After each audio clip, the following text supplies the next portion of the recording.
Hi, I'm Ben Wojdyla with Popular Mechanics, and today on Saturday Mechanic, we're going to be flushing and changing the coolant on this car. The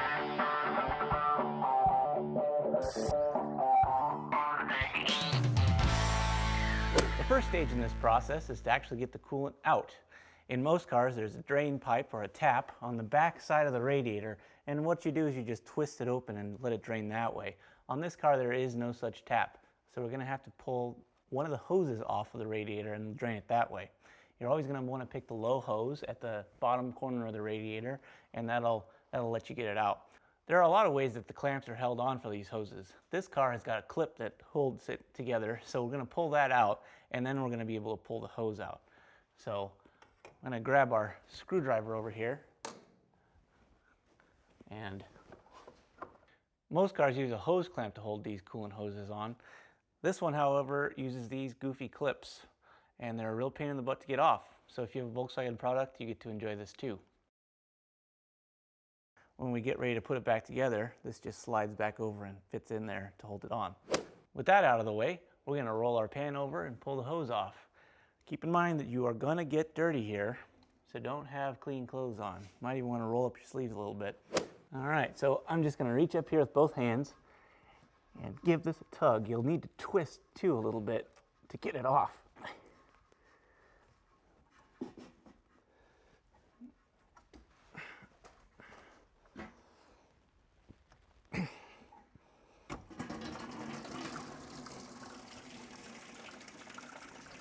Try to catch everything that you can. Might not get it all, but there's a lot going to come out.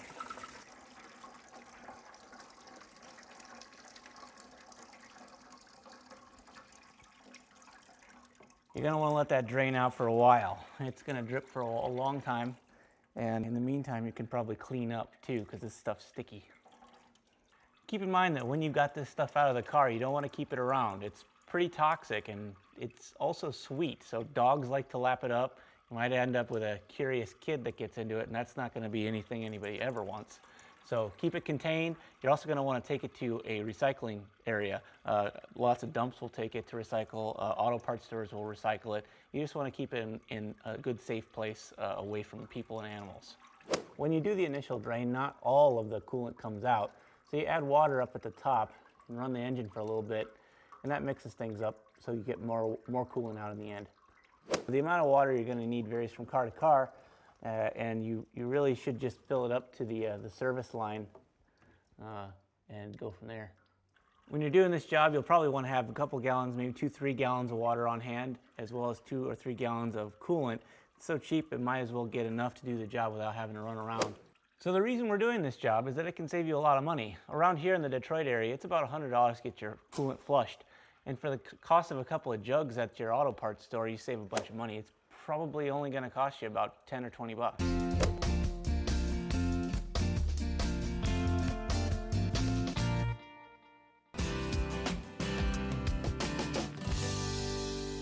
All right, now that we've got all the coolant drained out of the radiator, we're going to come back up to the top and actually refill it. We're going to put distilled water in, and the reason is when you empty the coolant out, you don't get all of it out.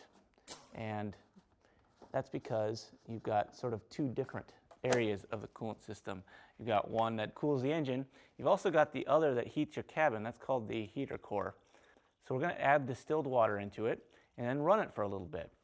What that'll do is it'll mix all the coolant up, and then we'll go back to the bottom and we'll drain it again so we get all that old junk out. When you add this, you want to make sure to add water to the right tank. So we've got, fill caps all over this thing. You want to make sure to get the one that's attached to the radiator. There's an overflow line here, and this line goes down into the radiator. Almost all of them have similar cues. There's a little icon here that's for the coolant. You're also going to be able to find out which one's which in the owner's manual.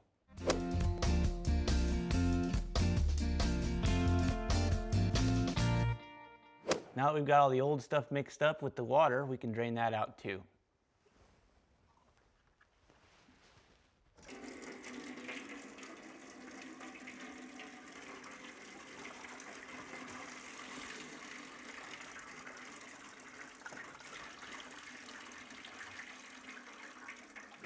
All right, since we've got most of the coolant out, well, most of it, it's still dripping a little, it's never gonna really stop. we're going to put the hose back on and then lower the car and put coolant back in. So I'm going to slide this hose back over the top and reinstall our clip.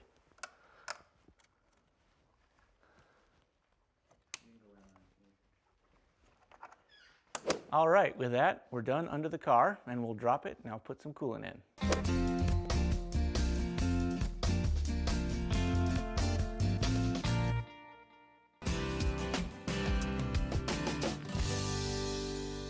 All right, with everything down below sorted out, last step is to add coolant. There are a lot of coolants out on the market, and again, it's probably best to consult your owner's manual on which one you should get. There's concentrated type. There's also a 50-50 mix. You can get whatever you like. I like to use the concentrated because it comes in one bottle.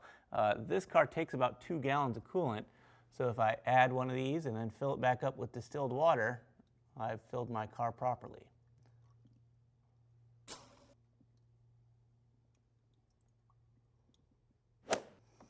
All right, so I'm going to add some distilled water now.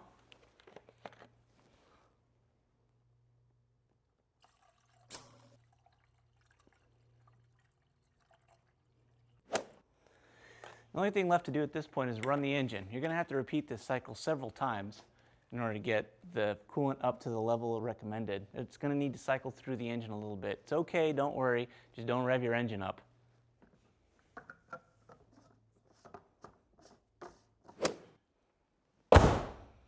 All right, that's it, we're done. Remember to recycle all of your used coolant, and please, if you have any questions, drop them in the comments section below. We will very likely be able to get you hooked up with a Skype session to answer them.